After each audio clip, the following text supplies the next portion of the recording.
Daniel Hunt es norteamericano, pero residente en Canadá. Él realizó su grado de médico, doctor en medicina, en la Universidad de Cornell. Tiene una maestría en administración de empresas en la Universidad de Pensilvania. Es un psiquiatra con mucha experiencia, pero además ha trabajado mucho en el campo de las ciencias de la conducta y de la investigación en educación médica. Tiene múltiples publicaciones. Él es cosecretario del Liaison Committee on Medical Education y es el Senior Director of Accreditation Services. Es una persona con mucha experiencia en el campo. Tenemos con nosotros también al doctor Ronald Harden, conocido de todos nosotros. Es médico también, profesor emérito de Educación Médica de la Universidad de Dundee. Es uno de los pioneros en este campo, pero además tiene la característica de que, además de haber publicado más de 400 artículos a la fecha, es una persona que le gusta trabajar desde abajo hacia arriba, de empezar los cambios transformando la mente y los hábitos de las personas e irlos desarrollando paulatinamente, y creo que esa experiencia es muy valiosa. Tenemos también con nosotros a Ricardo Humberto Escobar Gaviria, médico cirujano de la Universidad de Caldas, epidemiólogo y magíster en planeación socioeconómica. Ha estado vinculado de manera continua a los procesos de educación médica de su país, Colombia, desde 1990. Ha sido director ejecutivo de la ASCOFAME y en la actualidad jefe de la División de Educación e Investigación en la ASCOFAME. Ha desarrollado múltiples proyectos de impacto nacional y en la práctica de la educación médica. Por último tenemos a Julio César Gómez-Fernández. Es un directivo de AMFEM y colaborador de AMFEM por muchos años, amigo muy querido. Julio César es médico cirujano también. Él tiene 2 maestrías realizadas en Francia sobre cirugía general, sobre aspectos de administración de servicios de salud, y un doctorado en administración de hospitales. Él ha sido directivo de la Universidad West Hill desde su fundación y es una persona muy enterada del campo de la educación médica, una persona que además nos irradia su entusiasmo a todos nosotros. Daremos la palabra en primer término al doctor Dan Hunt. Please.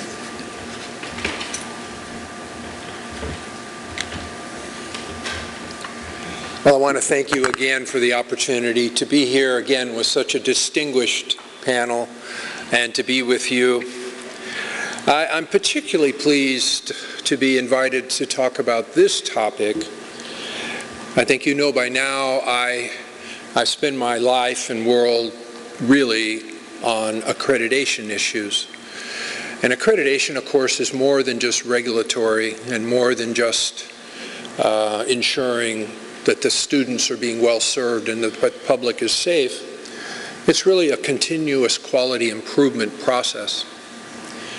And so over the course of the 7 years that I've had the honor to serve the Liaison Committee on Medical Education, I visited well over 100 U.S. and Canadian medical schools.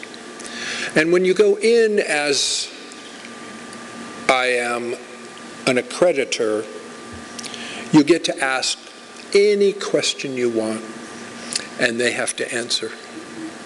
And so over the course of those many visits I've had, and I will tell you, every school I visit, I learn something new. And so several months ago, one of the groups in the United States said, well, Dr. Hunt, since you've been around in all these schools, why don't you tell us about some interesting curriculum things that you've seen? And so I put together a talk, and using the kind of David Letterman, or I don't watch those night shows, but whoever does the top 10, I did the top 10 of medical education curriculum innovations that I've seen on my travels. And so I'm going to give you the top 3 in respect for the time, and also, to me, they really are the top 3. Now, when I did the top 10, I would have a little drum roll between each of them, so I may need your help on this one. I may need you to thank you as we move through.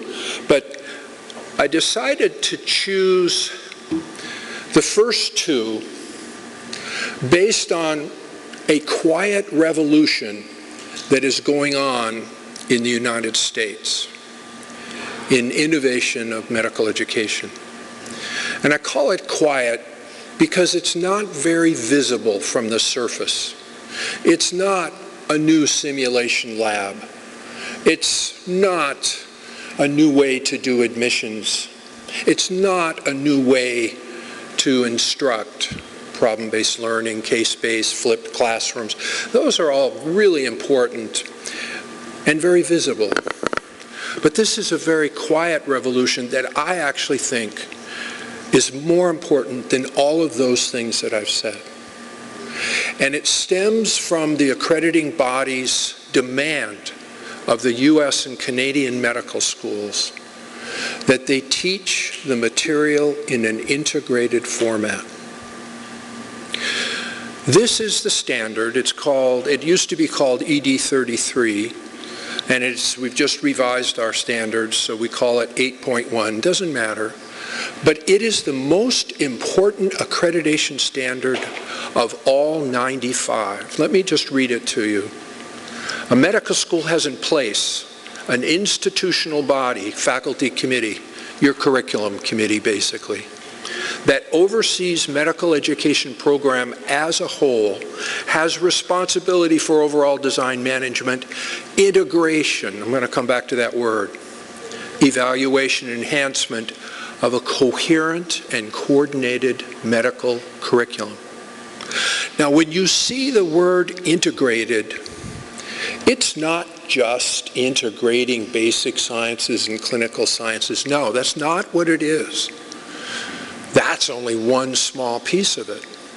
It's that this curriculum committee faculty have to know everything about the curriculum. And they have to integrate the content across, for us, 4 years, for you maybe 5, 6, so that it's no longer acceptable in the United States that there be courses, really good courses, that operate separately. The material has to flow. The faculty have to be able to produce documentation that they can monitor breast cancer over those 4 years of the curriculum. And they can use their outcome assessment and see where their students are weak. Yeah, they're good on breast cancer, but look at the licensing exam information. They're not so good on the chemotherapy side. Let's see where oh look, there's a gap. We're going to have internal medicine in the clerkship give more on chemotherapy of breast cancer. And that curriculum committee has to have the authority to go to the internal medicine and say, okay, you have 2 lectures on diabetes. You're now only allowed to have 1, and you have to do breast cancer treatments because there's a gap. And you're not serving your internal medicine clerkship, you're serving the school. So the quiet revolution is breaking down the disciplines. No more departmental courses. Now they can have departmental courses, but those courses don't have the ultimate authority. the curriculum committee manages and oversees. Now, in the United States, we're gifted and blessed with resources. Every school is required to have an effective electronic management of the content, so that with a push of the button you can see all the teachers of hemolytic anemia, and see who teaches what in nutrition and how that flows over the 4 years, and that's how they manage it. So that's just going on now. Every school is doing that. But I decided to give you 2 examples of some really cool integration. And so, are we ready?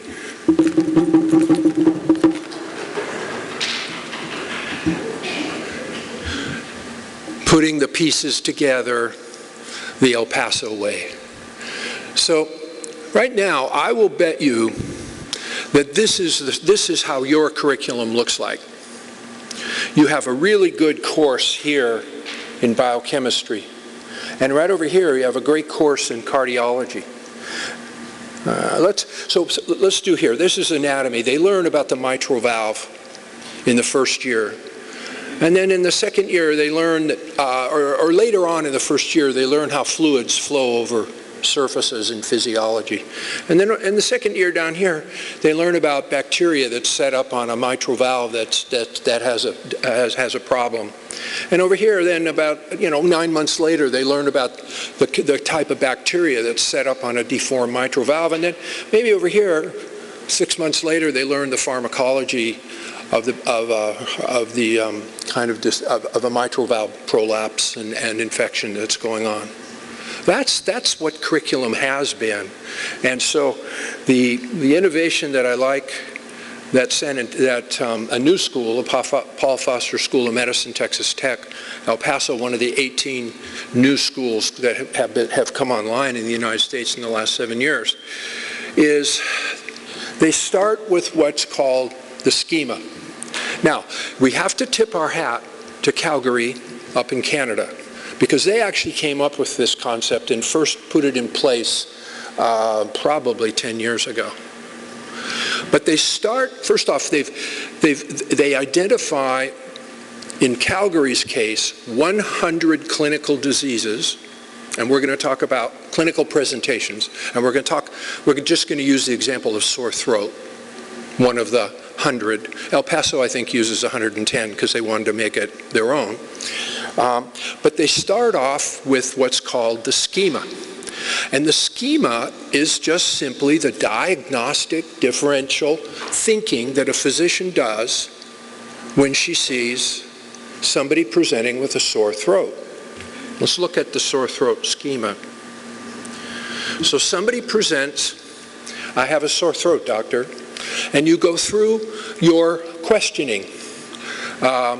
Is that the primary problem, or are you having any problems with your sinuses? Are you having any earaches? No, doctor, it's mostly a sore throat. I don't have really much sniffles. Okay. Well, how long has it been? Well, it's been 2 weeks. Oh, okay. So if it's longer than 2 weeks, you're going to start thinking about possible structural problems. If it's this, it's primarily probably infectious. And if now you're going to do your little different, and now you're working through, is this viral, is this bacterial?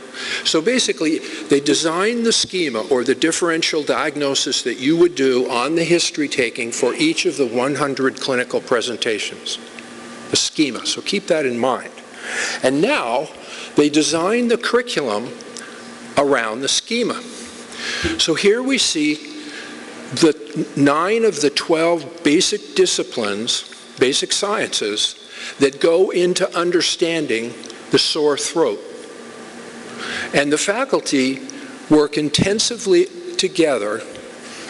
Each one of the people around this table represent a different discipline: biochemistry, physiology, and they put the puzzle together themselves on what does somebody need to know to understand a sore throat. And so they put all the basic sciences that you're teaching into the context of how the student will be in the future asked about this information. You see, one of the problems that we do now, we give the students the information in structures of basic science. Or even if you integrate it and use organ systems, you're still giving it to them in a structure that is unlike how a patient presents. And that's why if you're teaching on the wards and you get the student in your 4th or 5th year and you ask them to talk about sore throat, you get this blank. And you ask them questions and you say to yourself, well, what did they do in the first couple years? Didn't they learn anything? Well, they did. It's just that it's all locked away in a different structural format in their mind. So this system puts all that basic science in the structure that they're going to be asked about. Okay? So let's look at a typical week. Now, you can't see this. I appreciate that. So I'm going to walk you through the week of the sore throat. So every clinical case has a week. This is early in the curriculum. This is the third week of medical school. This is a school that does a post-baccalaureate, so they start after the student has the bachelor's degree. The first hour is they get feedback on last week's clinical case. And then they get the conceptual framework. So they go over that diagnostic model that I showed you. And then they get the anatomy of the pharynx, a prosection of the throat and mouth. You see how the basic science now is lining up with the way they're going to be seeing it in the future? Now I get questions on this. Well, but how do we basic scientists teach the nervous system? How do we teach basic immunology? Well, it's done in this context. So this is still very early in the curriculum. And so the neuroanatomy of pain is actually going to start the overview of the nervous system, but it's always referring back to the clinical presentation. So as they talk about pain fibers, they're associating it with the sore throat, but they're teaching the basic neuroanatomy. And then the immunologist comes in and starts a basic talk about antigens. He comes back over here and talks about lymphocyte maturation, but it's always in the context of a clinical case. The acute inflammation, it carries on, and here we see, here's the pharmacologist coming in here, pharmacodynamics, what drugs do to the body. So he's going to start half-life now in the context of the sore throat, and probably uses his examples, the kind of antibiotics you might use in a strep throat situation, teaching basic pharmacology. And over here, and then the clinical skills, the physical and the history taking occur that afternoon. But here, you're going to love this. Look at the last thing on Friday. How to take your history for the sore throat in Spanish. Don't you love that? All right, what's that? That's in Paso. It's in Texas, right? El Paso, Texas? Yes. So, yes. Number 2, and this is going to be a little shorter, so we're going to be okay. Visualize a curriculum that doesn't have any clerkships. Now, I hope the word is translating to you, because you should all be saying, is he doing science fiction again? By the way, one of you complimented me so kindly yesterday when I projected medical education in the future. You said, you're the Jules Verne of medical education. My wife loved it. Science fiction. This is not science fiction. When we put our students into their 6 weeks of medicine or 12 weeks of surgery or 6 weeks of psychiatry, are we very surprised we don't get people going into primary care? I mean, we give them to the specialists. Are we surprised that they don't form humanistic relationships with the people they see? No.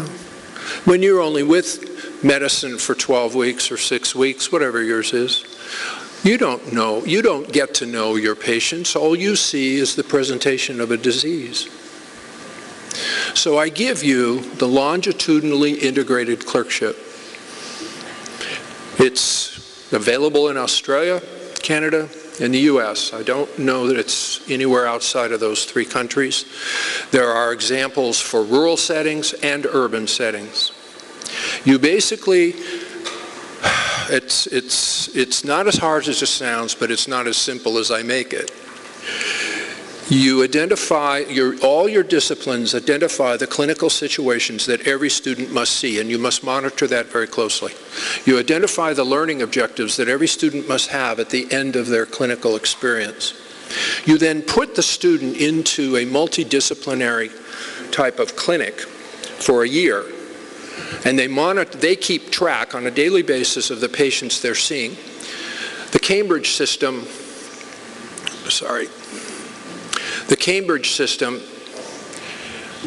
in Boston is an urban model. They use a panel of patients, so I would have about 400 patients assigned to me that I follow over that year, and they pick the types of patients carefully. They choose a fairly severe asthmatic child, so they can follow that child into the emergency room, into the short hospital stay, and back into home again, so they understand that particular clinical presentation. They have several diabetic type patients that they follow over the year. They see patients in clinic, but when the beeper sounds and their asthmatic child is in the ER, they go. So they follow these patients. Now in the rural settings, small settings, you can get the same continuity of your patients by simply staying within that multi-clinic setting. And in the course of that year, they get everything and better than what they would do on those blocked clerkships. Now David Hirsch and Barbara Auger have written very nicely. First off, the research is now showing from licensing exams of side-by-side comparisons insignificantly better outcome on licensing exam with longitudinal integrated clerkships. So they're scoring a little bit higher, but the important piece is it's relatively, it's equivalent in terms of knowledge, retention, and clinical skills. But what we're seeing is certainly the students, after they get over the initial, like, oh, what am I supposed to do? They love it, compared to the students in the same school with the block clerkships. But the 3 most important things that come away from this experience is the longitudinal relationship with the supervisors, because they're working with the same set of clinicians for a year. And you know yourself, when you have a student for 8 weeks on your rotation, you barely get to know them well enough to give them any feedback, and it's superficial, because you don't know them well enough. You spend a year with one of these students, you know how much they can take you, and the feedback becomes more like a colleague. Number 2, because they're following these patients, I'm going to call them individuals, they get to know them as individuals with health problems rather than diseases.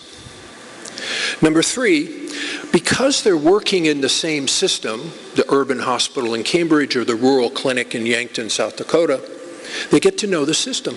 They get to know that you, the clinician, like this physical therapist for that type of knee problem, but you like that physical therapist for the cardiovascular problem.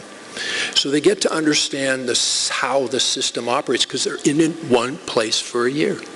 So I really encourage you to look at these 2 amazing ways to integrate. Bottom line, you got to integrate your curriculum. But here's 2 really cool ways to do it. Now, one more.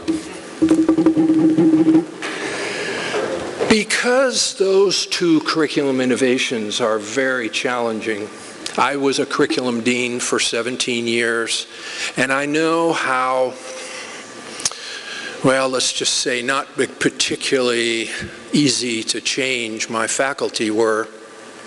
And as I was putting this talk together, bingo came to mind. So Susan and I, prior to moving to Washington, D.C., had a sheep and goat farm. Remember, I'm the pumpkin guy. I like growing things. And Bingo was one of our males, Angora goats, mohair. And Bingo was a stubborn guy. He'd get these horns hooked in the fence, and you really have a hard time getting him out. Now, I don't want you to think I'm comparing Bingo to your faculty. I mean, I think that would be very disrespectful to Bingo. So, because the two changes I've suggested to you might be a little daunting, I've taken one that you can take home right now and put in place. So Dr. Harden is going to speak about the Aspire program, and I am a reviewer for schools that apply for excellence in student engagement. And I came across this school in Southampton, and they give me permission to say this. And I noticed, you all do evaluations of your courses, right? Your students tell you how the lectures were and how the course was. And you know that by the third year, fourth year, it's hard to get them to fill out the forms. Do you have that same problem? I mean, I always did. And I looked at this school in Southampton, and they had a 95% response rate of good information from their students way out into year 6. And I said, how are they doing that? And I dug down, and I found that you said, we did. So what they do is they keep track over the year of all the little changes that they make based on student feedback. And at the end of the year, they write a simple little annual report to each class that has moved on. You said the physiology exam was too close to the biochemistry exam, ... We moved physiology to the previous week. You said the lockers at St. Queen's were not well maintained, ... We have renovated them, new locks, and everybody is happy. And they're just, it was like a one-pager. It's all the stuff you do, but you've closed the loop, and that way you get the feedback. So this one you can take home. I wish you well. Thank you.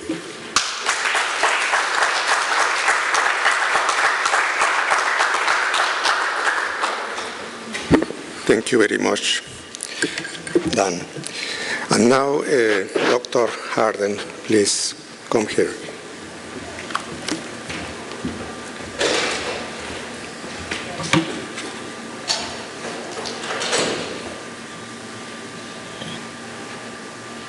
Thank you. Can we have the first slide?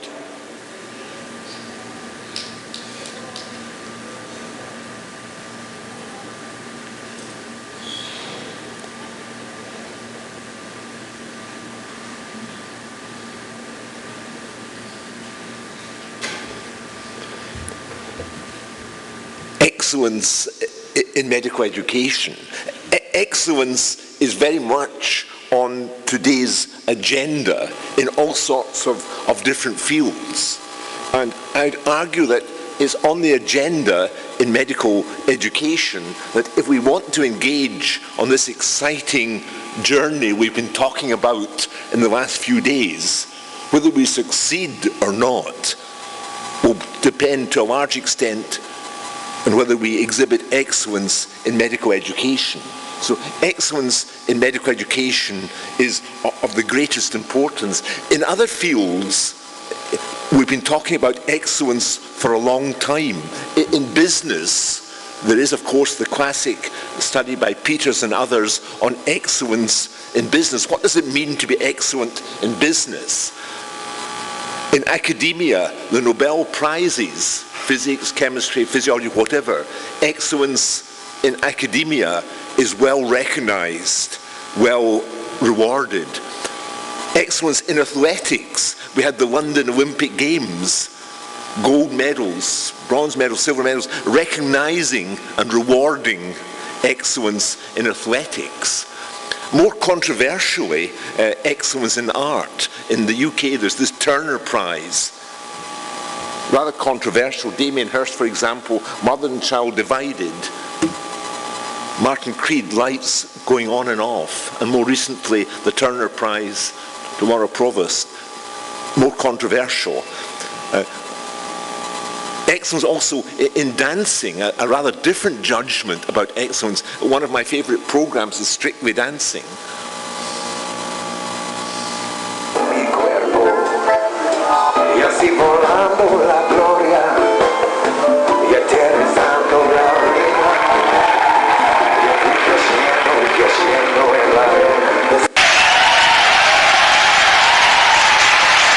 Excellence in dancing, excellence in all of these fields. But what we've been challenged this morning, what is excellence in medical education? Excellence in universities has been dominated by rewarding excellence in research. If you look at the Shanghai academic rankings, much quoted, every university, medical, wanting to be in this top rankings, is exclusively on research.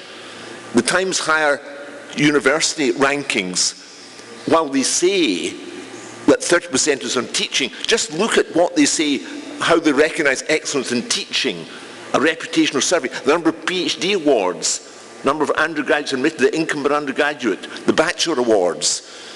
Really not anything like the sort of thing that Dan Hunt has been describing as being recognized for excellence. So teaching really more or less ignored in recognizing excellence in universities. And this has serious complications, as in this important report, it said that this myopia of rankings, focusing on competitive research and less on teaching, we know this is an established fact, but this ignoring the teaching has serious complications, serious implications, serious complications. The bias and information base of existing rankings towards research outcomes can detract from efforts to improve educational performance. People concentrating and becoming excellent in research because that's what's recognized internationally. That's what's rewarded internationally. Therefore, what do? You want to become more excellent in research, and teaching gets neglected.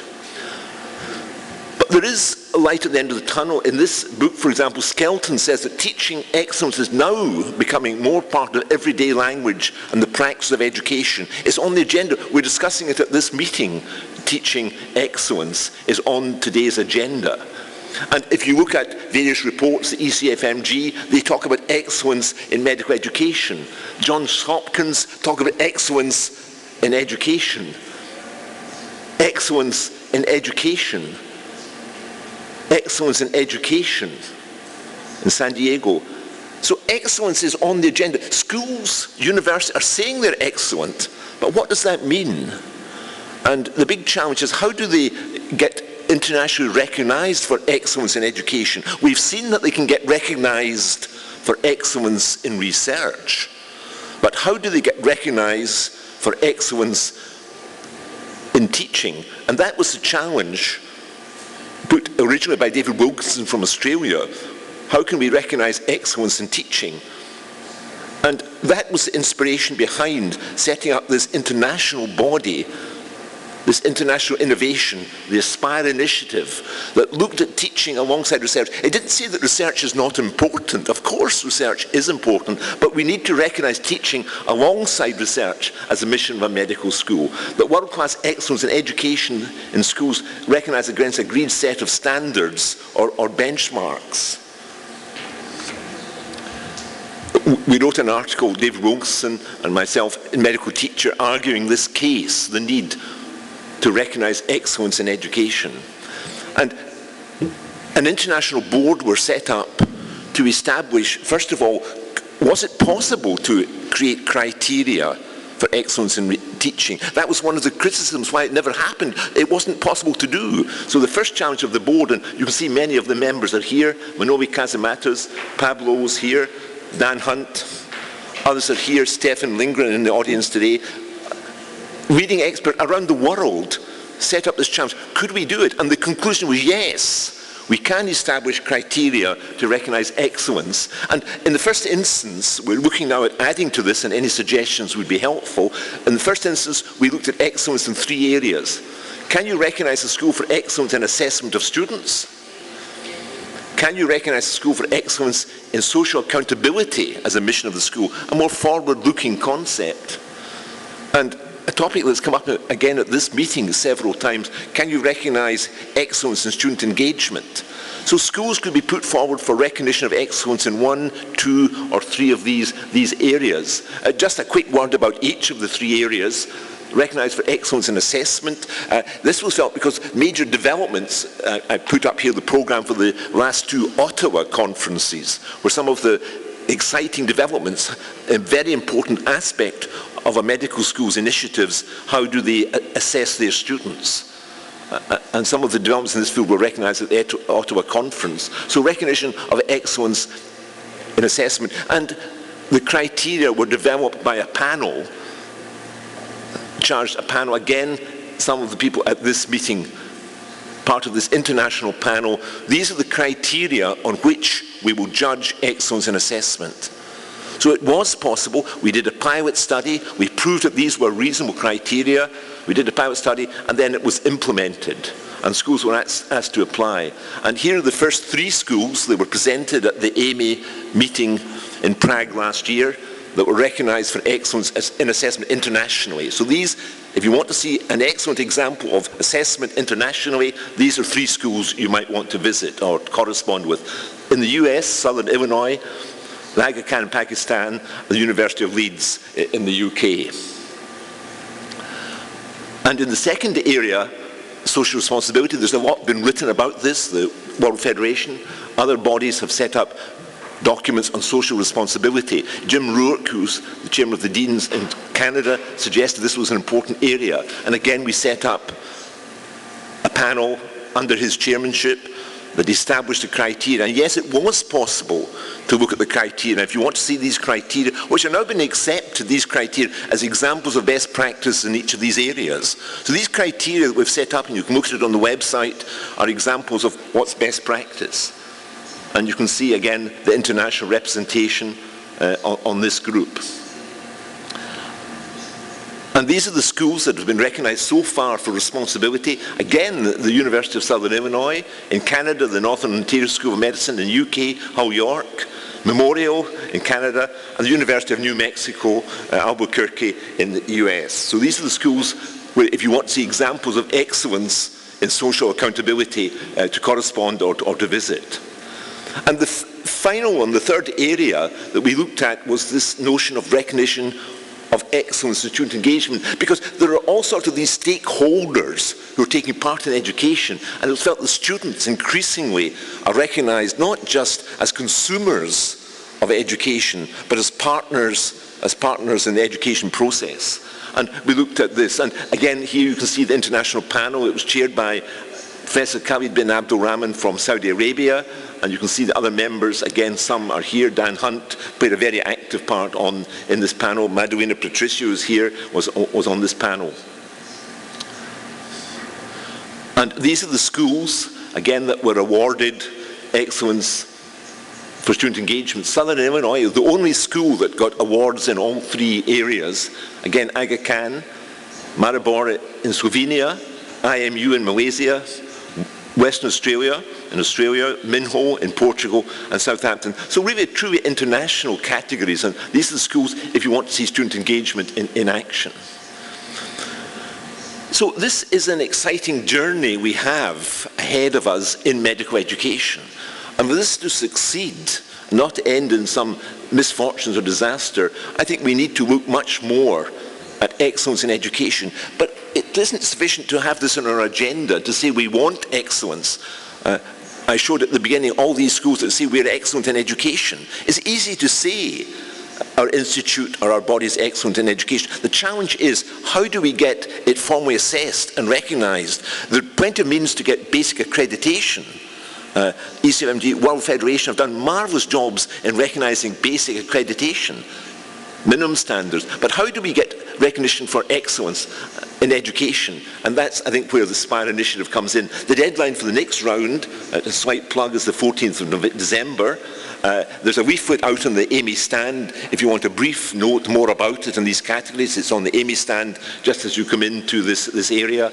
And There's more information also on the website, aspireToExcellence.org. Again, the full references are in that leaflet on the AMEE stand. And we hope that you will participate in this exciting initiative to take forward excellence by suggesting new topics, by perhaps contributing to the board and to the panels, and by finally persuading your school, if you believe you are excellent in education, in submitting. Thank you.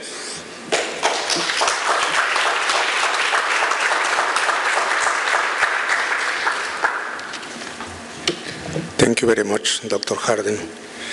You are breaking paradigms all the time and changing our minds. Doctor Escobar, en el uso de la palabra, por favor.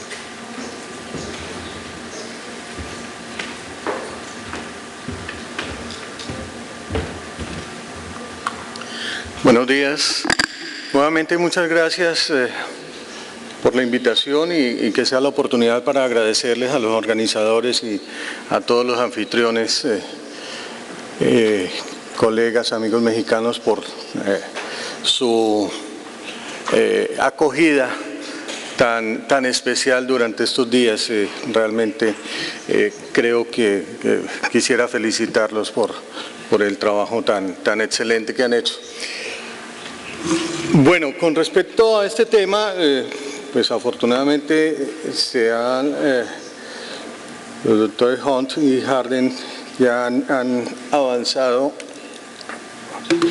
A ver. Han avanzado más que el computador.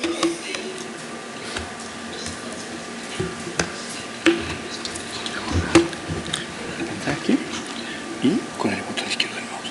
Perdón, izquierdo. Ok. Y si no, también con el botón izquierdo. Muy bien, ¿de qué hablamos cuando abordamos el tema de la excelencia? Esta es una definición del diccionario de la Real Academia de la Lengua Española. Dice: superior calidad o bondad que hace digno de singular aprecio o estimación algo. Y tratando de entender cómo se puede adaptar esa definición a lo que es la educación médica, estuve tratando de construir alguna definición y llegué como a esta idea. Creo que es una forma de asumir la formación de los médicos bajo condiciones de calidad superior, con unos atributos que son tangibles, que son susceptibles de ser medidos y apreciados por la sociedad y que generan resultados consistentes, regulares y predecibles con una declaración pública de compromiso. Por supuesto, habrán otras formas de aproximación al tema, pero para efectos de lo que yo quiero mostrarles, pues creo que es una definición que me resulta útil. Y hay una serie de elementos que hacen parte de ese engranaje. Me gustó mucho la diapositiva del doctor Harden, donde muestra ese ciclo de componentes que hacen parte del engranaje que genera la excelencia, porque me da entrada para hablar de esto. Y yo solamente voy a mencionar algunos, pero por supuesto hay muchos más. Voy a mencionar algunos que probablemente sean los que más nos duelen, porque probablemente allí tenemos deficiencias, al menos en mi país, pero vale la pena resaltarlos. Un proyecto educativo. El proyecto educativo debe responder a unas necesidades del medio y debe recoger la mejor esencia disciplinar del médico en cuanto al desarrollo científico, humanístico y social. ¿Qué queremos alrededor de un proyecto educativo? Realmente amalgamar todo el proceso de formación, permitir que todos los actores entren allí y se comprometan con ese proceso de formación. Sin un proyecto educativo claro, sin una visión, sin una misión clara, no hay posibilidades de que los diferentes actores encuentren cuál es su ámbito de acción. Con ese proyecto educativo tiene que estar totalmente comprometida la universidad en los ámbitos académicos, administrativos y financieros. O sea, este proyecto educativo no es solamente la esencia del programa de medicina, tiene que ser compromiso institucional pleno Y cuando uno habla de compromiso institucional pleno, tiene que pensar en que todos los actores directivos de las instituciones, de la universidad y los actores administrativos y financieros tienen que jugarle a la par al compromiso que se asume con el proyecto educativo. Para nosotros es muy importante, y cuando indagamos cómo se comporta la administración de las universidades frente al desarrollo de los proyectos educativos en nuestro país, con frecuencia preguntamos, bueno, aquí la academia está, ¿la administración está a favor de la academia o la academia trabaja para la administración? Y eso es una cosa importante porque nos define realmente cuál es el nivel de compromiso institucional. Yo puedo tener unas metas, unos objetivos, una visión sumamente clara, inclusive una visión con unos estándares muy altos, pero me puedo encontrar con serias dificultades a la hora de llevar eso a la práctica, porque si toda la institución no está alrededor del tema, pues ahí voy a tener dificultades. Ese proyecto educativo es la promesa que se le está haciendo a la sociedad con respecto al egresado que se le está ofreciendo. Es decir, es ese compromiso, es ese acto de responsabilidad social y de anunciar a la sociedad qué es lo que yo le estoy ofreciendo. Por lo tanto, es un compromiso público. Y siendo un compromiso público, es la forma como la sociedad va a mirar a ese programa y lo va finalmente a calificar. Es una hoja de ruta a la cual se comprometen directivos, administrativos, docentes y estudiantes con el fin último de aportar a la transformación de las necesidades de salud de la población. Sin un proyecto educativo claro, pues sencillamente cualquier camino es bueno si no sabemos a dónde vamos a llegar. Pero esto nos define esa ruta, esa dirección, y definitivamente nos establece cuáles son los parámetros en los cuales estamos embarcados. Pero hay una serie de actores, no es solamente lo que está escrito, no son solamente las paredes, los laboratorios, la infraestructura física, que por supuesto es sumamente importante. Las personas juegan un papel sumamente importante, para mí el más importante, en términos de lo que puede ser la búsqueda y alcanzar la excelencia. Los docentes juegan un papel central. Una institución que le juega a la calidad de la educación médica debe atraer y mantener a los mejores docentes, bajo condiciones de desarrollo profesional permanente que hagan de la labor docente un proyecto de vida y no una actividad secundaria. Les decía que lo que estoy mencionando son cosas que en lo particular nos duelen, pero es posible que ustedes vean reflejado en sus situaciones particulares de país, cosas que yo estoy diciendo, pero en mi país este es un tema que duele. Es un tema que duele porque el docente, el educador médico lo está asumiendo como una actividad de carácter secundario. Ser docente de una facultad de medicina es un accidente. ¿Sí? Y trabajar en excelencia cuando el docente es un accidente, la docencia se convierte en un accidente, es un tema sumamente complicado. Tenemos un porcentaje muy importante de docentes que no son de tiempo completo. De hecho, la mayor cantidad de los docentes contratados por nuestras facultades son docentes de tiempos parciales, y yo digo una denominación aberrante cuando uno está hablando de universidad. Es un adjetivo que decidieron ponerles en mi país, que llaman docentes, entre comillas, ocasionales. ¿Qué es un docente ocasional? Es un docente que se contrata en febrero, se le acaba el contrato en junio, se vuelve a contratar en agosto y se le vuelve a acabar el contrato en diciembre, ¿sí? Cuando uno dice, bueno, estas son condiciones dignas para el desarrollo docente, para el desarrollo profesional, para el desarrollo de una carrera, entonces empieza a tener muchas dudas sobre realmente lo que hablaba anteriormente, ese compromiso institucional hacia la calidad. De tal manera que la labor docente no puede ser una actividad de carácter secundaria. Está claro, y parece que está claro en todo el mundo, de que la mayoría de los ingresos de los docentes, de los profesores no se adquieren por su labor en la universidad, ¿sí? Probablemente se adquieren por su labor asistencial, por su trabajo como médicos o en otras áreas de desempeño, pero indudablemente la universidad sí debe proveer unas condiciones dignas de trabajo que hagan de la labor docente una labor principal y no una labor secundaria. Y a esto me refería. Las condiciones de contratación del docente deben favorecer los compromisos centrales de la universidad y la gobernabilidad del programa. Es muy grave cuando yo digo que el 50% de mis docentes son docentes ocasionales o docentes de hora cátedra, ¿sí? Y no de tiempo completo, mantener la gobernabilidad en un programa. Citar a una reunión cuando los docentes devengan la mayoría de sus ingresos y su patrón principal es el hospital y no la universidad, hace que las labores docentes sean complejas, difíciles de manejar, que el compromiso con la docencia nuevamente pase a ser un compromiso de carácter secundario.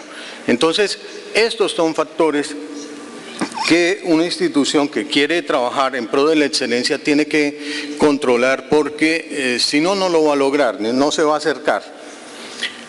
Y si bien los estudiantes son el centro del proceso formativo, los docentes son los que constituyen la memoria y la esencia del desarrollo académico de un programa. Sin continuidad y sin compromiso no hay forma de crear escuela. Entonces, allí esa esencia del docente se vuelve un factor sumamente relevante para que haya esa creación, ese continuum de creación y ese crecimiento de los programas. Los estudiantes llegan, sufren su ciclo formativo y salen, pero los docentes suelen estar allí y son los que van llevando y van transformando la esencia de los programas, y es por eso nuevamente muy importante que ellos tengan un papel relevante dentro de este desarrollo. Ahora, los estudiantes, por supuesto, son el eje de la intencionalidad formativa del programa, ¿sí? Y la universidad debe también atraer y mantener a los mejores estudiantes para lograr ese atributo de calidad. Eso no siempre sucede. Hay programas que tienen un rigor académico sumamente importante en sus procesos de selección, pero sabemos que hay otros que no tanto, ¿sí? Y sabemos que hay algunos que simplemente el prerequisito es tener la capacidad de pago para acceder a una matrícula. Entonces, esas son cosas que tenemos también que contemplar adecuadamente.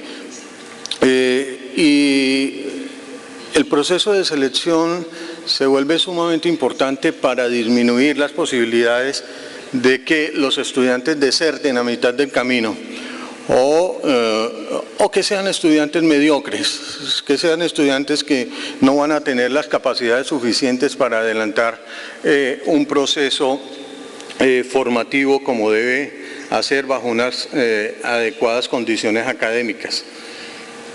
Por lo tanto, la selección de los estudiantes debe ser rigurosa desde el punto de vista académico.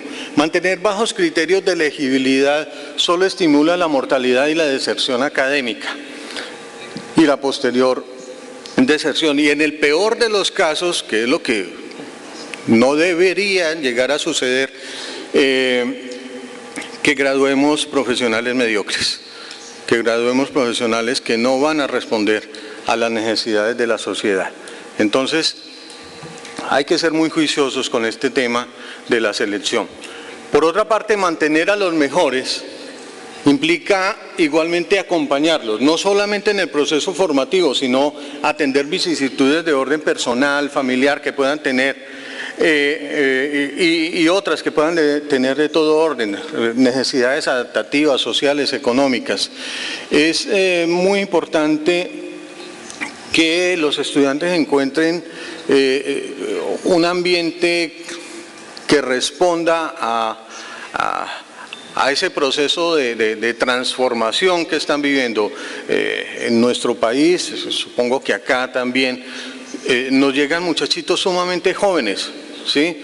Son niños, no pasa probablemente lo que pasa en Europa o Estados Unidos, donde llegan unos adultos más formados. Nuestros estudiantes de pregrado llegan a los 17 años, a los 18 años, ¿sí?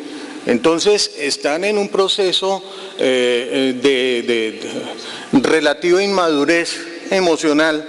Muchos de ellos no están seguros ni siquiera por qué escogieron estudiar medicina, ¿sí? Y la universidad, además de poder elegir a los mejores, ya tiene que ponerse en condiciones de ayudarles a dar ese soporte adaptativo y ese soporte social que requieren. Muchos de ellos, además, tienen que desplazarse de sus áreas de origen y la universidad tiene que atender ese tipo de cosas si quiere buscar tener unos resultados de excelencia. Se deben tener ambientes de enseñanza-aprendizaje adecuados. Y esto es claro para nosotros que en medicina nuestros ambientes de formación son múltiples y variados, que así como estamos en un aula, podemos estar en una comunidad o podemos estar en un hospital, y dentro de un hospital en múltiples ambientes también. En un servicio de consulta urgencia, de consulta externa o en un servicio de urgencias. Todos esos ambientes implican una relación cara a cara docente-estudiante que son variables, que son distintos. A veces la universidad como un todo no entiende las necesidades que tenemos en las facultades de medicina con ese tipo de ambientes y con la necesidad de adecuar ese tipo de ambientes. Entonces, es necesario que la universidad entienda que un programa de medicina tiene unos ambientes de enseñanza-aprendizaje que son específicos, que son distintos, en los cuales hay que tener unas consideraciones de gran importancia. Pero una preocupación que me asalta particularmente en el tema de escenarios de práctica es el que tiene que ver con la vocación docente de los escenarios asistenciales. En mi país se acreditan los programas de medicina y entonces se acredita un proyecto educativo que cumple con todos los estándares, con todas las condiciones y demás, pero resulta que ese proyecto educativo en un gran porcentaje se desarrolla en un escenario de práctica que no es universidad, que es un hospital. Y muchas veces ese hospital no tiene la vocación docente necesaria. Es más, allí es donde empieza a haber la situación de que las personas, los médicos que reciben a esos estudiantes allí, son docentes por accidente, son docentes porque de alguna manera les tocó. Tenemos unos fenómenos, yo quiero hacer referencia a este tipo de cosas porque creo que pueden ser comunes y si no son comunes, igual pienso que se van a dar, porque se van a ir instaurando. En este momento, les decía, tenemos unas formas de contratación de docentes que hacen que un porcentaje alto de ellos no sean docentes de planta, docentes de tiempo completo o siquiera docentes de tiempo parcial, y los llamamos docentes ocasionales. Pero está sucediendo lo mismo en esas formas de contratación de los médicos de los hospitales, que son los que van a recibir a nuestros estudiantes y van a dar docencia. Y en esos hospitales, también por efectos de políticas de contratación y políticas de mercado, ¿sí? Esos hospitales ya no tienen tampoco plantas de personal propias, sino que contratan por cooperativas, tercerizan, ¿sí?, la función asistencial en el hospital. Entonces, en un documento que estoy trabajando, pero que ya ha tenido acercamientos a mi público en Colombia, yo les digo, mire, un titular de prensa terrible para nosotros, pero no lejano de la realidad, es hospitales sin médicos y universidades sin docentes, ¿sí? Porque estamos tercerizando la acción de ellos. Hacia allá no se puede, la excelencia no anda por ese lado, ¿sí? y es claro que no anda por ese lado. Si las políticas de educación y las políticas de salud están enmarcados dentro de un esquema de mercado y dentro de un esquema donde el fenómeno económico es más relevante que el fenómeno de la responsabilidad social, pues sencillamente vamos a chocar fuertemente con lo que tiene que ver con la búsqueda de la excelencia. Y el egresado es esa persona que confronta a la institución formadora con la sociedad. Es esa persona que la sociedad mira y dice, ah, sí, me entregaron un médico de excelente calidad, un médico capaz de atender mis necesidades de salud, un médico cálido, humanista, con una buena capacidad de comunicación, ¿o no? Sencillamente el egresado es el reflejo de un producto y de un transcurrir por esa universidad. La institución nuevamente tiene que garantizar que el egresado es el resultado de un trabajo serio, de un trabajo riguroso, de un trabajo metódico, ¿sí? Es decir, que el egresado tampoco es un accidente, porque con alguna frecuencia entonces uno sabe que buenos médicos salen de todas las universidades, ¿sí? Pero no todas las universidades forman siempre buenos médicos. Entonces, el resultado tiene que ser sistemáticamente bueno. Si estamos hablando de excelencia, el resultado tiene que ser sistemáticamente bueno.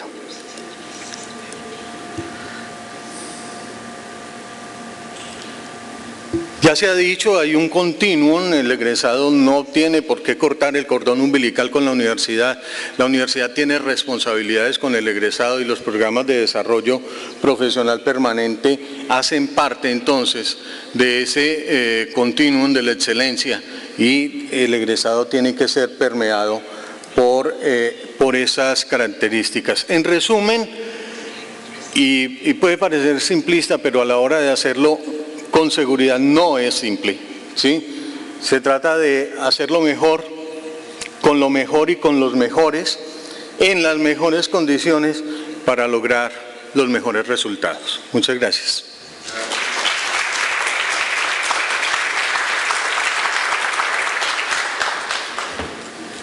Gracias, doctor Escobar. Evidentemente los problemas son muy parecidos a los que ustedes confrontan. Por último, tenemos la intervención de Julio César, amigo de todos nosotros.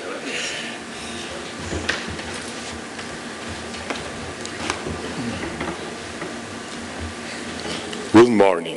Bonjour. Buenos días.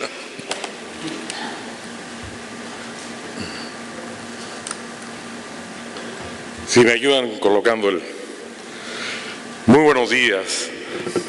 Tenía prevista mi presentación en francés, pero como veo que no hay casi nadie que hable francés, decidí mejor hacerla en español. Y como son pocos los que hablan inglés, mejor la traducción. Iba yo volando en un avión cuando recibí la invitación para participar en este foro. Y al igual que Harden, me salió la gran pregunta. ¿Y qué es? Si me pasan la de aquí, se lo voy a agradecer, porque lo voy controlando de acá.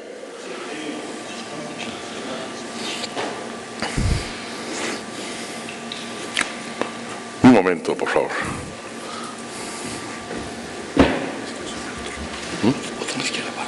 Por aquí, la izquierda, vale. ¿Qué es la calidad, la excelencia en la educación médica? Y lo primero que pensé fue en un alumno al ingresar a la carrera.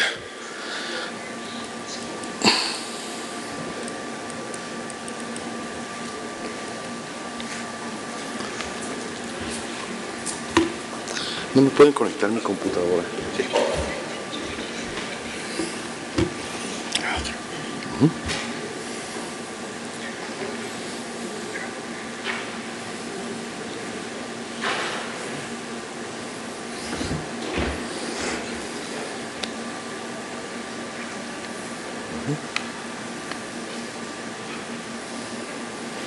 Abracadabra.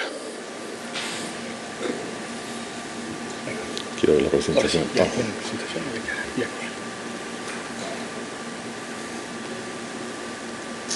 Listo, La cara de un estudiante de medicina en el primer año. Y dije, ¿qué es lo que queremos obtener? ¿Qué es lo que debemos de evaluar el alumno al terminar la carrera? Pensando en ello, me senté a reflexionar sobre qué era la calidad, la excelencia y la educación médica. Y en el primero que pensé fue en uno de los grandes maestros de educación médica, en el doctor Luis Felipe Abreu. Y dije, lo voy a buscar. Fue difícil encontrarlo porque estaba evaluando los carteles escondido debajo de la piscina. Y pensé, entonces me voy a Europa y voy a buscar a Madalena Patricio, que sin embargo debe estar trabajando intensamente, y era verdad, estaba muy ocupada. Dije, entonces, ¿quién? Otro gran experto, Ronald Harden, también estaba muy ocupado. Pensé en Pablo Pulido, dado que está en todos los organismos internacionales, y Pablo también estaba muy ocupado trabajando. Me dije, ¿a dónde me voy? A la Organización Panamericana de la Salud, Rosa María Borrell, y estaba muy ocupada. Dije, me voy al norte, me voy a Canadá. Entonces, Jeff Norman estaba muy ocupado. Pues entonces, ¿en qué empecé? ¿Quién lleva la responsabilidad de las escuelas y facultades de medicina en Canadá? Genevieve Monod estaba muy ocupada. Eso me dio pie para que me acostara, reflexionara y me metiera en la alberca. Y pensé largamente. Y en el momento en que terminé de reflexionar, me dije, estoy listo para subirme al tren, porque la situación no está para llorar. Podríamos verter quizás alguna lágrima, sin embargo debemos de reír. Dentro de la Asociación Mexicana de Facultades de Medicina, sabemos que la excelencia es cambiar al mundo. No tenemos que buscar gato, ni pescado, ni beber leche. Dentro de la Asociación Mexicana de Facultades y Escuelas de Medicina han sido muchos los médicos y grandes pensadores que han estado. Ellos han establecido y han escrito en innumerables boletines y revistas que los encontramos inclusive dentro de la página de la AMFEM, y ellos han vertido qué es la excelencia de la educación médica en México. Seguimos luchando. Y ha habido quien ha escrito inclusive como Gilberto Hernández Insun la calidad de la educación médica en México.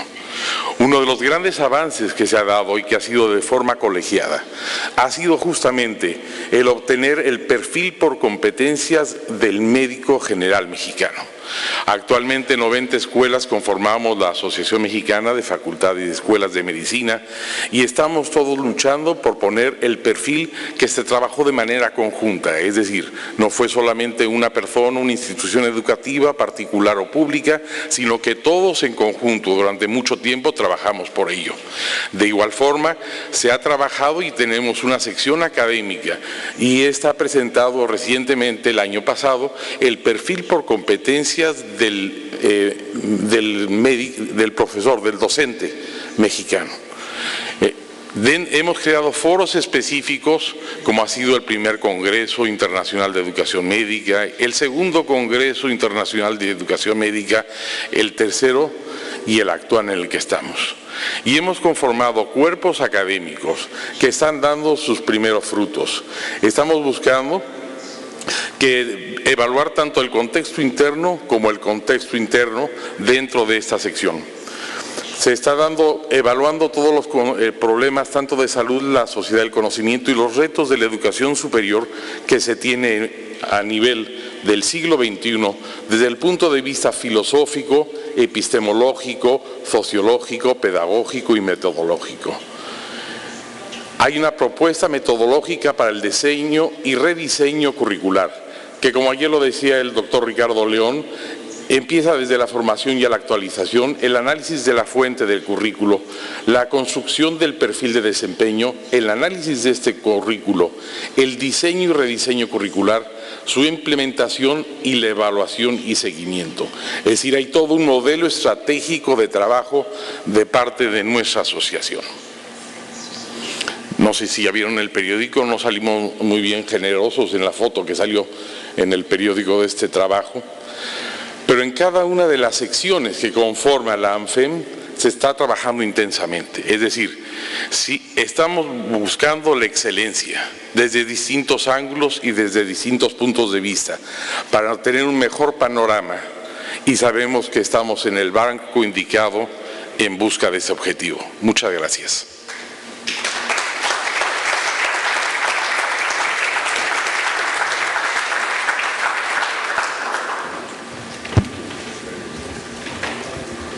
Gracias, Julio César. Pues ahora tenemos algunos minutos para poder interrogarnos y debatir en torno de este concepto de la excelencia. ¿Hay alguien que quiera intervenir? Yo me pregunto,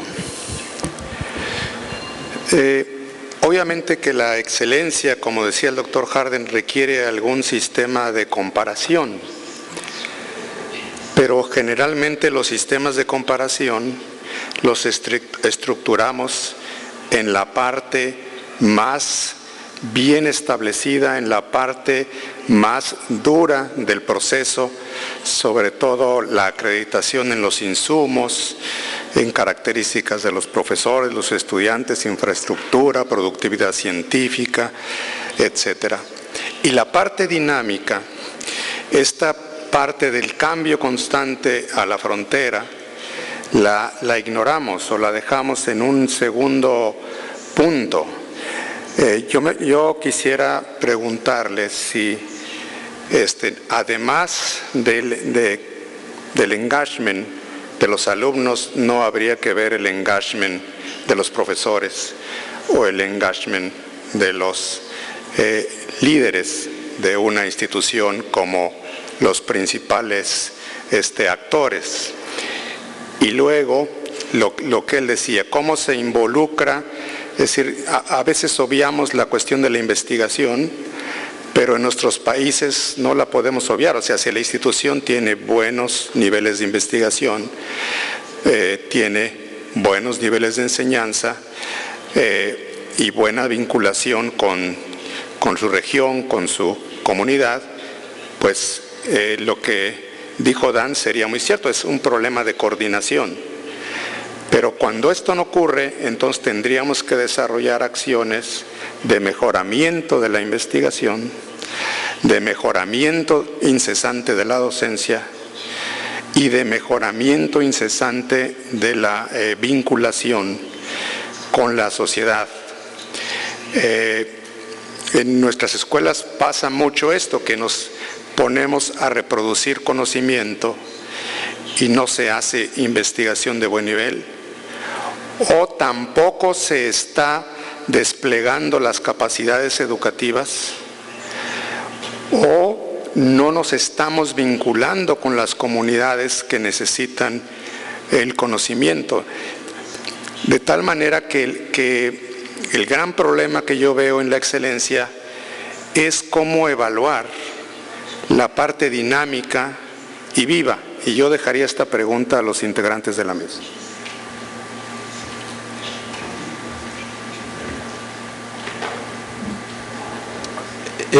Let me start off the discussion. I think the temptation is to simply measure what we can easily measure. And that, of course, why research has been very much the thing that's been measured in universities. The concept, you can count the number of papers people have published about the research. You can count the amount of grant income they've received. And the challenge was, is teaching, is education, can you actually measure quality? And I think we've now demonstrated that you can do that. We've taken these three areas where you can actually measure and you can establish, as you suggested, benchmarks. And really international panel, and irrespective of context. So these benchmarks work, whether it's a very developed country or a less developed country. And if you look at the range of awards already made, you can see there's evidence of that. So I think you can develop benchmarks that recognize excellence in teaching. So I think there's now no question that this can be done.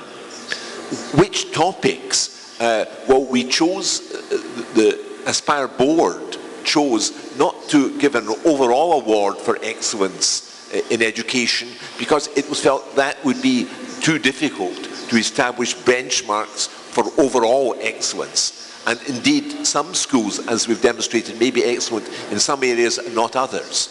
So we chose to begin with 3 areas: assessment, student engagement, and social responsibility. I think we're now looking at other areas we should add. And I think your comment about should it be about leadership in the school, about staff development, about faculty, would be a very important area that we should add. So we're looking at adding areas to it. I think looking at the areas we have, it's interesting that the student assessment was an obvious one to choose. It's an important issue, even student engagement. It was Jim Rourke, the chairman of the Deans in Canada, that suggested or argued strongly we add social responsibility, because just as the point that's risen at this meeting, we've got to look at how education impacts on the health system. And that's come up several times during this meeting. It was felt that at least one of these areas should be in this direct area of impact on health care, and therefore this issue of social responsibility. It's interesting, there was an interesting article published a couple of years ago in a leading journal that looked at a measure of social responsibility. It wasn't quite sophisticated as the one our panel had, but it was a measure of social responsibility. And then they compared US schools in terms of their social responsibility achievement with their grants they received for research from NIH. And there was no correlation. The top 10 research schools scored very poorly in terms of social responsibility. So I think it is important that we recognize these, and that was why one of the topics we chose, and perhaps as you suggest we should look more at this, of recognizing excellence, of how a school is social responsibility and how it takes partnership to improve health care in the community in which it serves.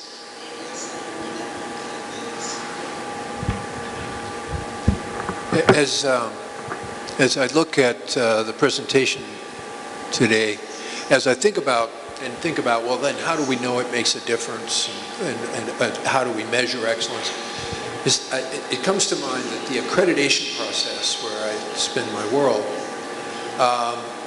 is really a system that's designed to make sure everybody's doing the minimum. And for the last 7 years that Dr. Barzanski, who had to leave, and I have been as co-secretaries, we've worked actually very hard and failed to come up with a way for our system to identify excellence. So we identify schools in trouble, but we don't really identify schools that are really doing well. Our system just isn't designed for it. We're still working on it. Maybe we'll succeed. Dr. Harden's innovation of the Aspire is like an accreditation system. There are standards. So for example, with student engagement, there are, I think, 20 to 22 areas that you judge a school for their capacity to engage their students. You rate it 1 to 5, but it's done by a group of peers, international peers. There's where the two systems are in common.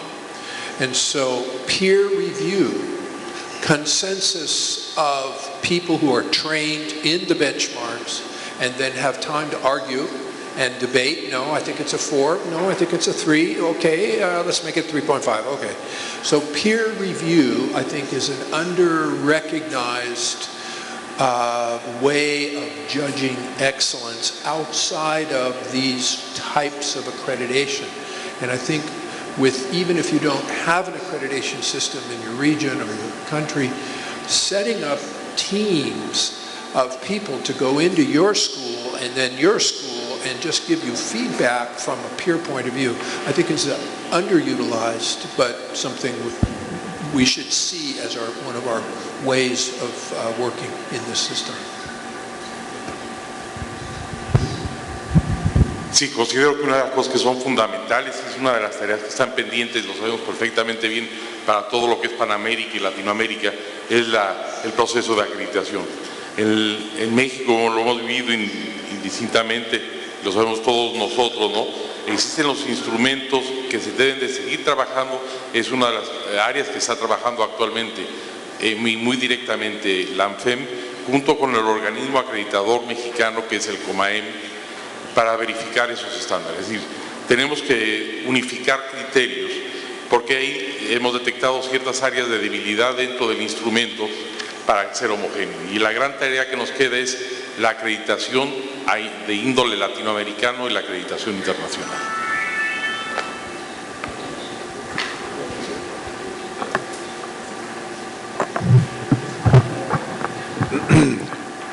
Excelente enfoque que estamos viendo. Yo quisiera preguntarle a la mesa, hemos visto y el tema que discute Ron Harden lo ha descrito muy bien en sus reuniones de Aspire, los 3 bloques, envolver a los estudiantes, la responsabilidad social y la otra parte del desarrollo pues, de los estudiantes, el tercer bloque. ¿Es posible, Ron y el resto de la mesa, Don Hunt y Julio César y Ricardo, es posible que hiciéramos una medición, how to measure, medir el impacto, la excelencia de la escuela médica y lo que estamos produciendo en la escuela médica y los resultados en salud en el sistema que nos rodea? Por ejemplo, ¿cómo se traduce esa excelencia de la educación médica en la excelencia en el sistema? Hay una manera de evaluar, por ejemplo, Don, una manera de evaluar el sistema de salud que rodea la escuela de medicina. ¿Cómo traducimos eso en un resultado concreto en la salud pública en la práctica, educación médica en la práctica, traducida a la salud, que es lo que quisiéramos ver? Entonces, eso es un punto. Y a lo mejor conviene pensar en otro bloque, así como tienen los 3 bloques el Aspire, el bloque de sistemas de salud, Health Systems, Excellence in Health Systems. Es un área que puede ser de interés para nuestros países, ¿no? Y el otro punto es el tema de Aspire, que es un tema fascinante, es que es un peer review, es una revisión por pares, eso está bien, pero le falta la visita, el contacto directo, el enfoque en el sitio y conversar con la gente y tener las realidades. Si esto fuera posible, sería una medida formidable de seguimiento in situ de qué está pasando y cómo podemos mejorar. Son inquietudes que quería que ustedes me iluminaran.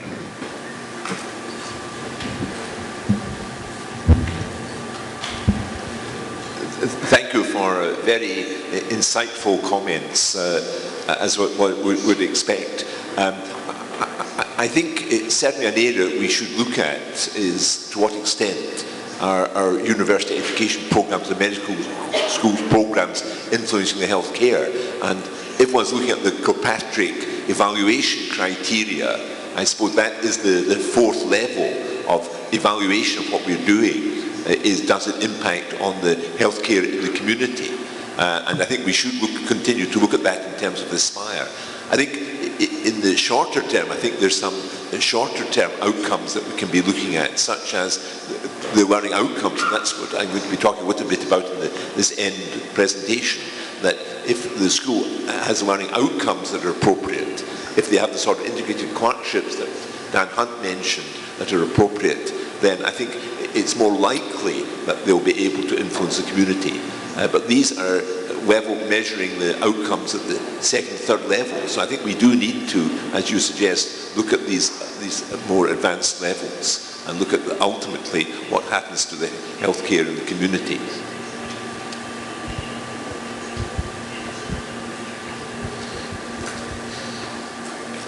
Yo no estoy tan seguro de que necesariamente haya una relación causa-efecto entre lo que formamos y entre lo que pasa en el sistema, por lo menos en mi país.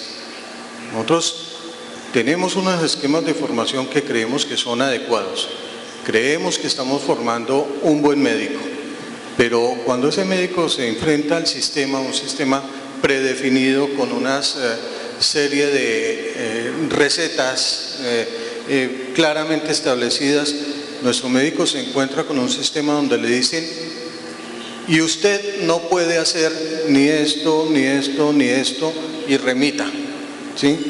Y eso está sucediendo no solamente con el médico general, sino con los especialistas generalistas.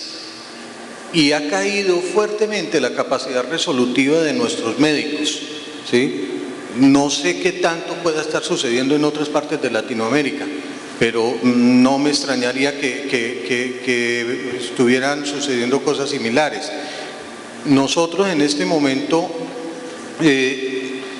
entonces, nos preocupamos porque realmente no sabemos qué es lo que nos está pidiendo el sistema, ¿sí? Creemos que estamos formando un buen médico, pero cuando se lo entregamos al sistema, pues el sistema rápidamente se encarga de disminuir su capacidad resolutiva, de deteriorarlo y de hacer que o busque la especialización o quede en medio de la frustración de no poderse desempeñar adecuadamente.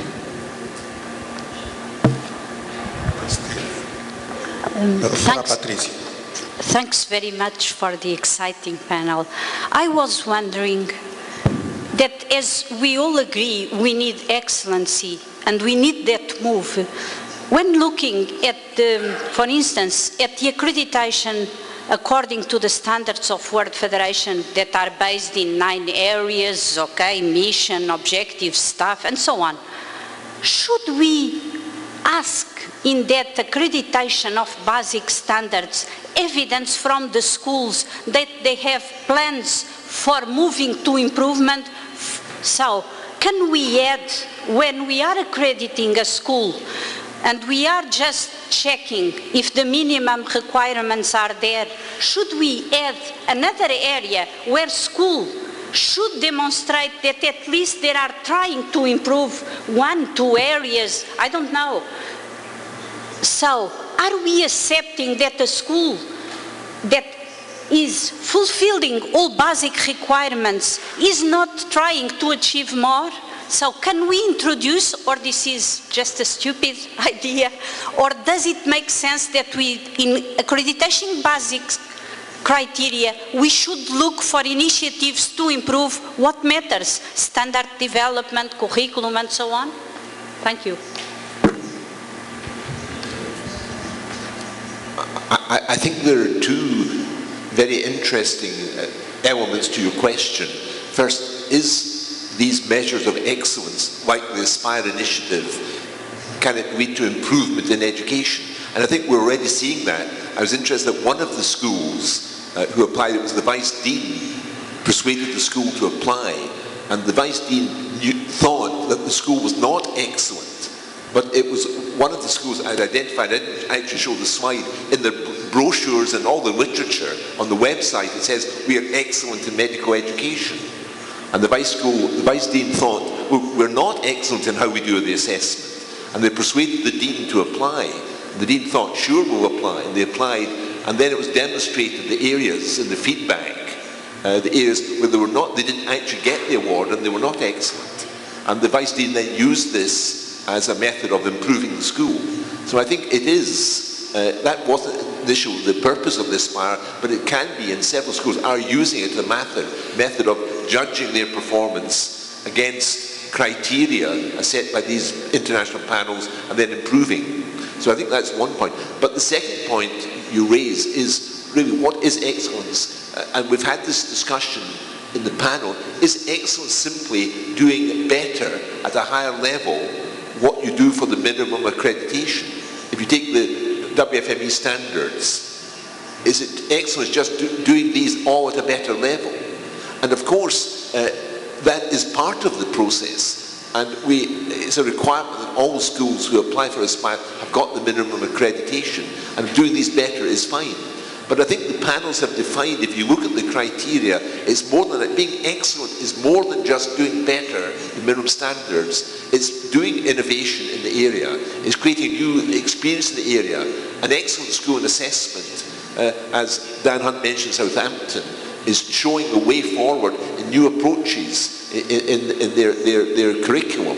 So I think excellence can be defined both in doing better what we are already doing, but also innovating and leading the field in the area.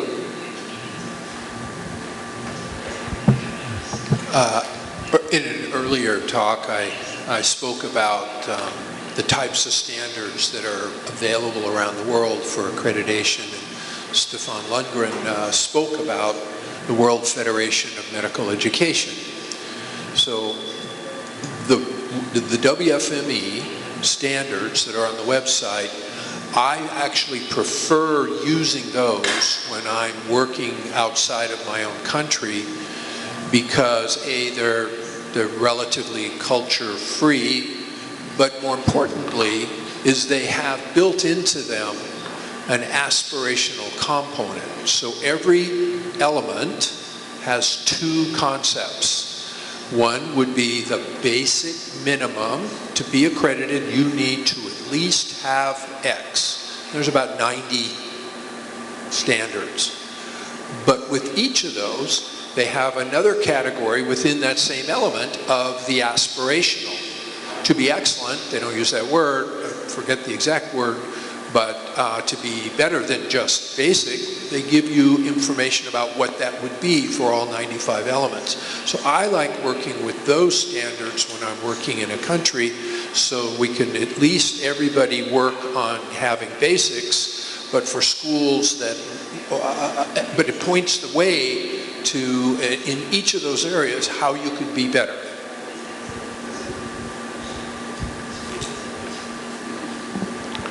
Sí, muy buenos días. Soy el doctor Ángel Puig Nolasco de la Universidad Veracruzana.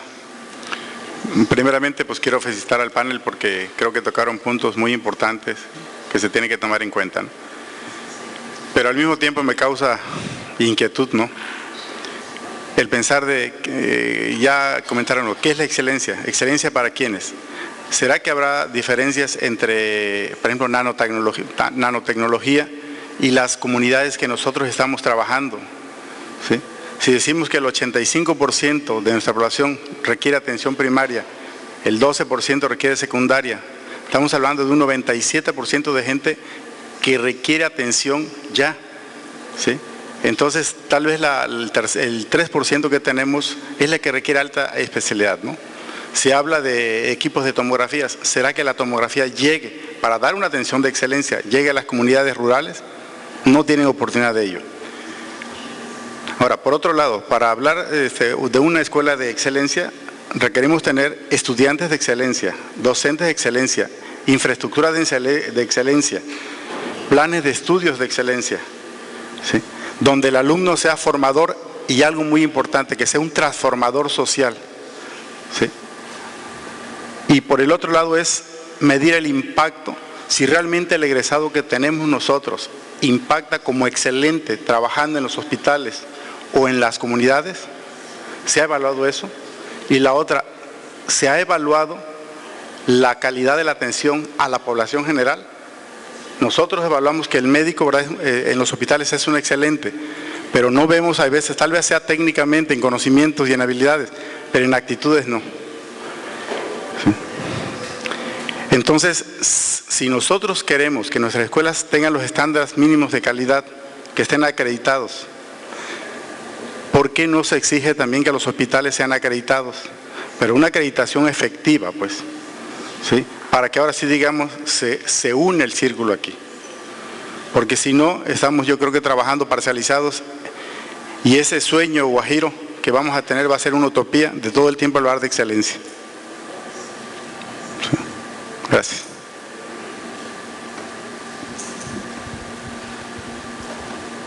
When I had the opportunity to move to Northern Ontario to help Canada build its first new medical school in 30 years, I took what I'd learned at the University of Washington about training physicians for general practice and preparation for rural medicine. I took that with me, and we were allowed to start with a blank blackboard for our curriculum.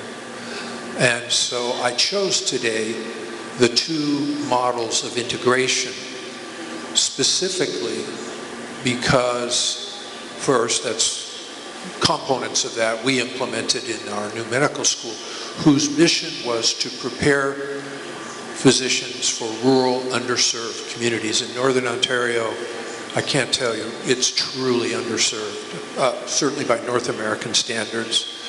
But even you would be concerned that there's only 3 pediatricians for 250,000 people.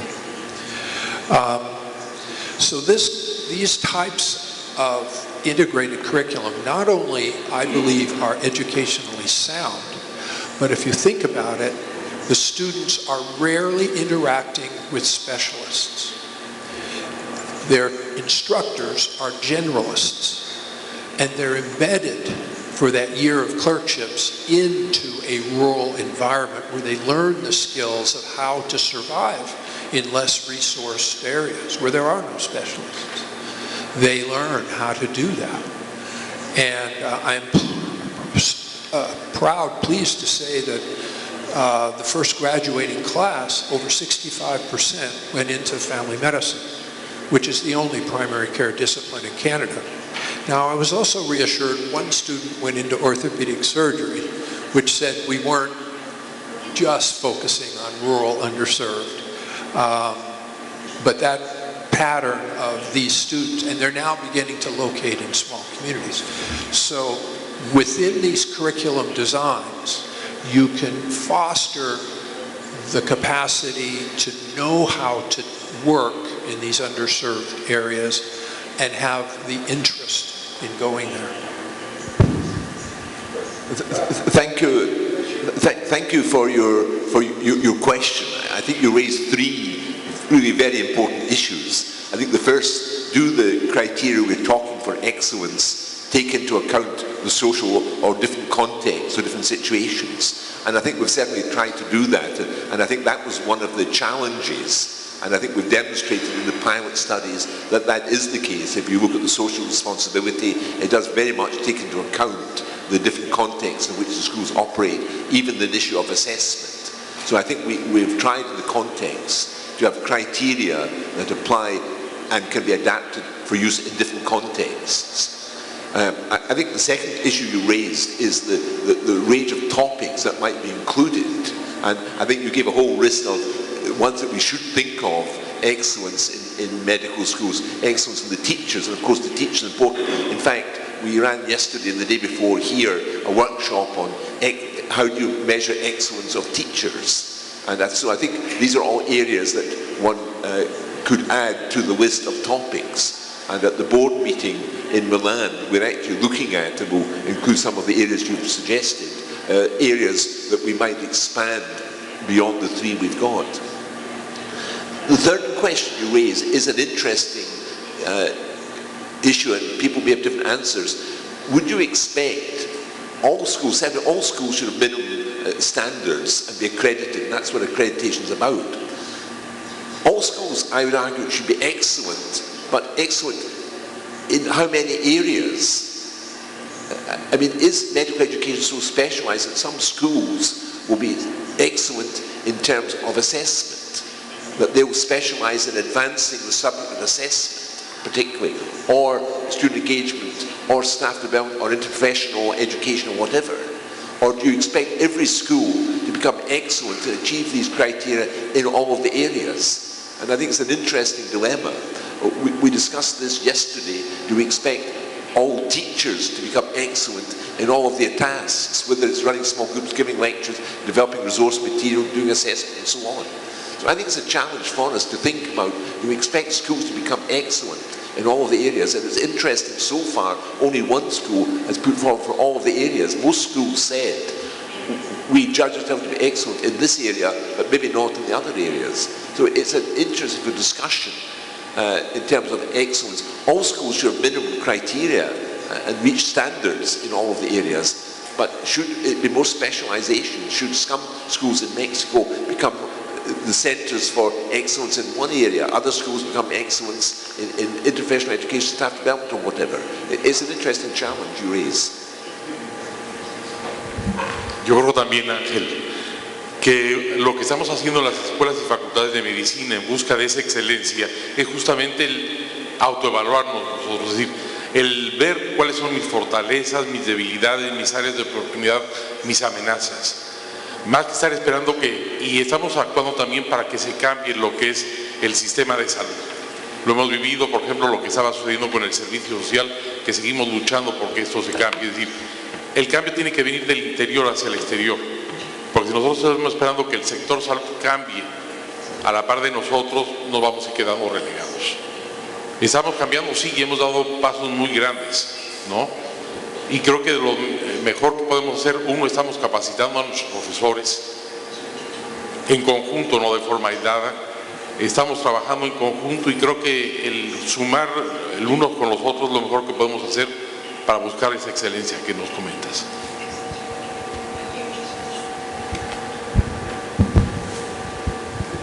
En nuestro sistema de acreditación, básicamente lo que evaluamos es la coherencia entre lo que se promete que se va a hacer y lo que se hace. Entonces, si usted promete que va a hacer un excelente programa relacionado con la atención a la comunidad, en ese sistema de acreditación usted tiene que demostrar que lo está haciendo. Si promete que va a tener investigación de punta en la frontera del conocimiento, tiene que demostrar que lo está haciendo. Y si promete que va a hacer altas especialidades, entonces a eso voy cuando usted dice si se tienen en cuenta o no se tiene en cuenta la vocación que tiene el programa de medicina. Nosotros en nuestro sistema de acreditación lo que sí la tenemos, es decir, buscamos coherencia entre lo que se promete, entre el discurso y lo que hay en la práctica. El otro punto que usted toca es, bueno, ¿y por qué no acreditamos de una vez los escenarios de práctica? ¿Cómo hacemos para que eso que prometemos desde la academia se lleve, sea real en el ejercicio asistencial?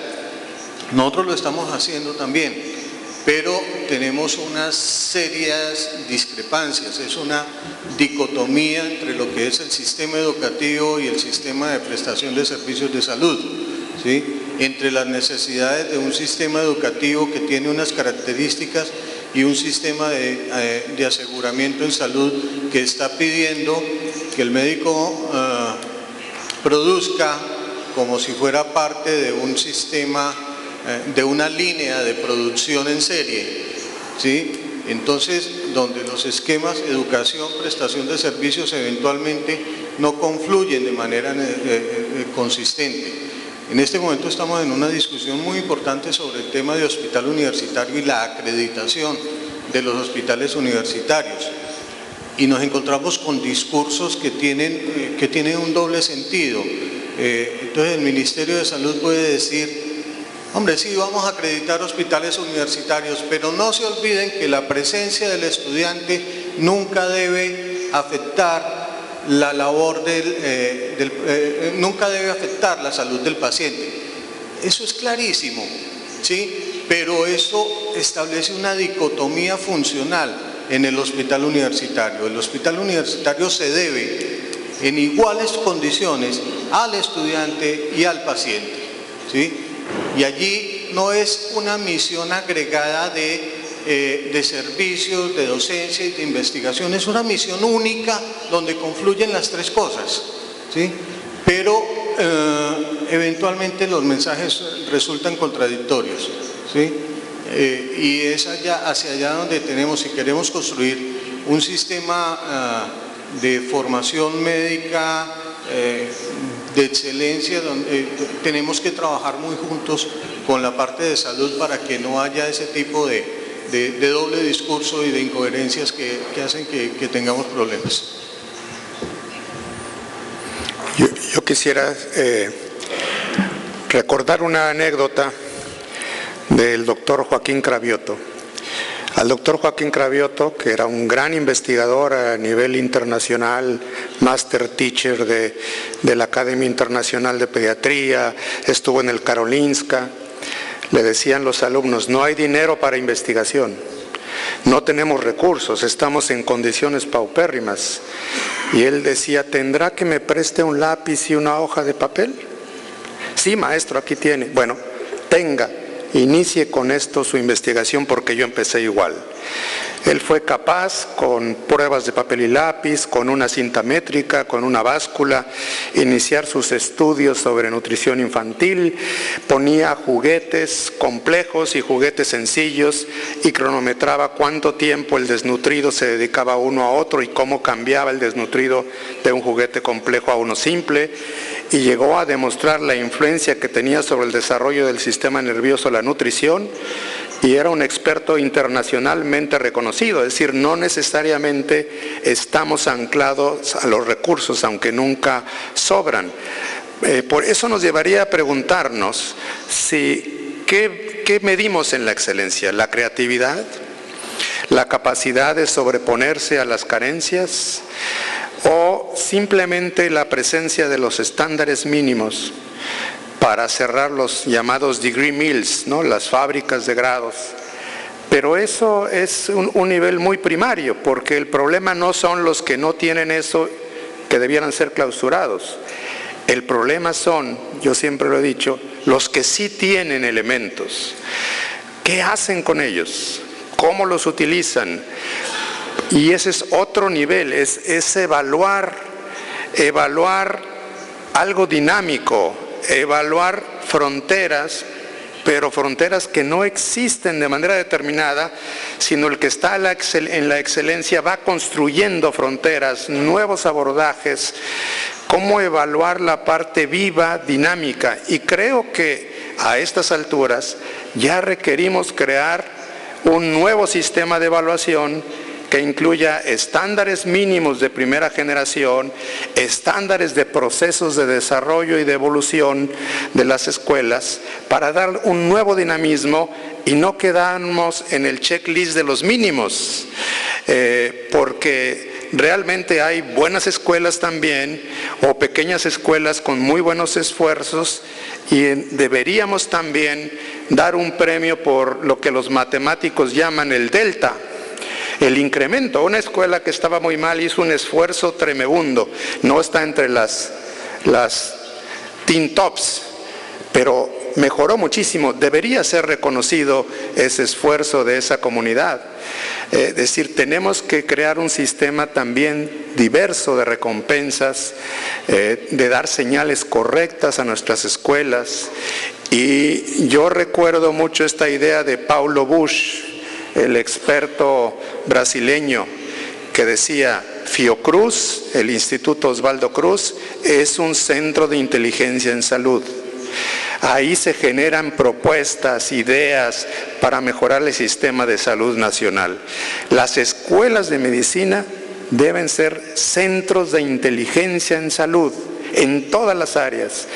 Y nosotros, en realidad, una gran parte del problema es lo que decía Dan. No estamos bien coordinados hacia adentro. Entonces tenemos algunos investigadores muy relevantes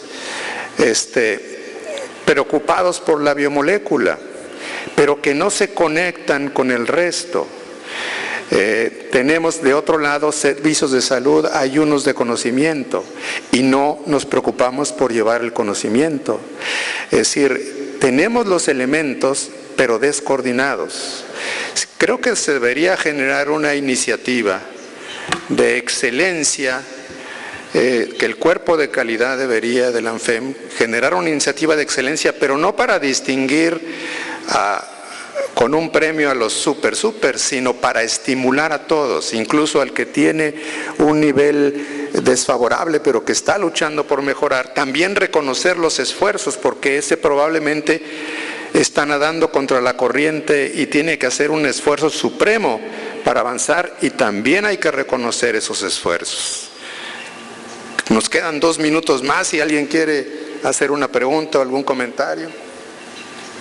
Tomás, por favor.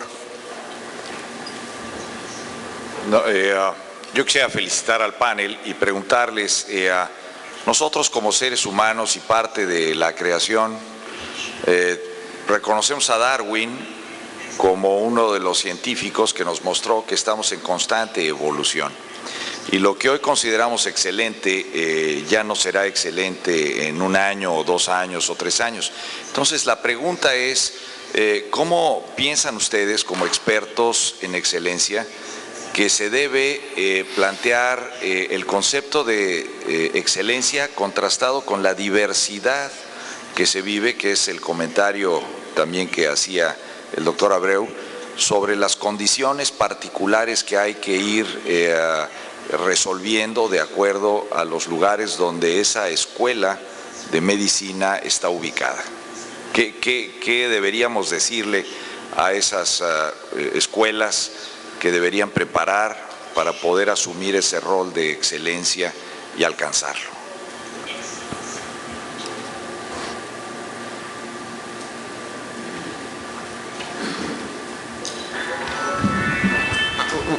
I'll quickly kick off. I think it's an important question you're raising, but I think one of the criteria for excellence, in fact, is the ability to adapt to change. So we're looking at if you look at what, in terms of assessment, I mean, just those, a few here were at the Ottawa conference in April on assessment of competence, and huge changes taking place in assessment. How we look at assessment, fundamental significant changes, and if schools are excellent in assessment, they should be looking at these and how can they change their school to take account of these notion of assessment, for example, moving from just assessment of students or assessment of learning to assessment for learning or assessment as learning, these principles. So I think part of the notion of excellence is that a school will be able to change and have the ability to keep up to date as a part of a dynamic process. And I think one of the things we might look at, and you're suggesting, that really, again, it's what are the mechanisms within a school that lead to quality improvement and bring about change, and have they got a mechanism that will let them change with time? Because I think we've heard at this meeting how things are fundamentally changing in medical education. In fact, that's the theme of my talk at the closing presentation. So I think this issue, how do we adapt these really changes? And the criticism often in medical education is that unlike medicine, we've not changed as enough as we should. That in medicine there's been fundamentally changed the use of technology and so on, and that medical education has lagged behind these changes. So I think the point you're raising is a key one that should be incorporated in how we define excellence.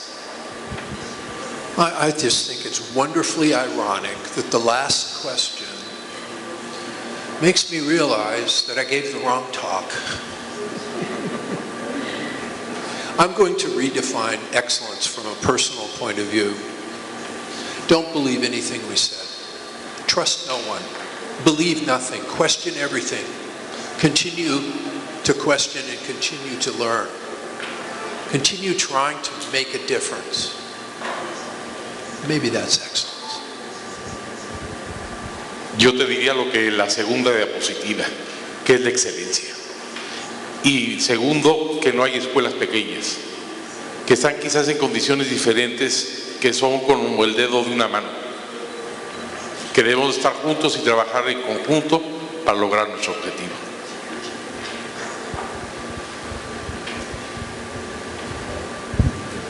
Yo no estoy seguro de tener la respuesta, pero creo que tenemos que romper con los currículos tan tradicionales y tan reiterativos que tenemos. Es decir, si estamos enfrentados a problemas muy serios relacionados con aspectos ambientales, con aspectos relacionados con la genética, con todo este tipo de avances que se nos vienen, no podemos esperar a que eso nos llegue desde afuera y tenemos que ir haciendo los cambios de una vez. Como le digo, no creo tener la respuesta, pero yo pondría sobre el tapete un tema que creo que es relevante. La epidemiología ambiental debería entrar fuertemente en nuestros currículos desde ya y no esperar a que suceda todo lo que ya sabemos que va a suceder. Bueno, el tiempo se nos ha ido en este debate tan interesante que podríamos continuar por muchas horas. Solo nos queda dar el reconocimiento a los participantes, Adán, Hunt.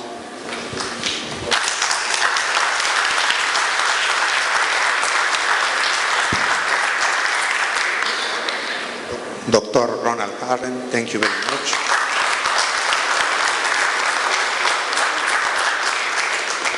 Ricardo Escobar.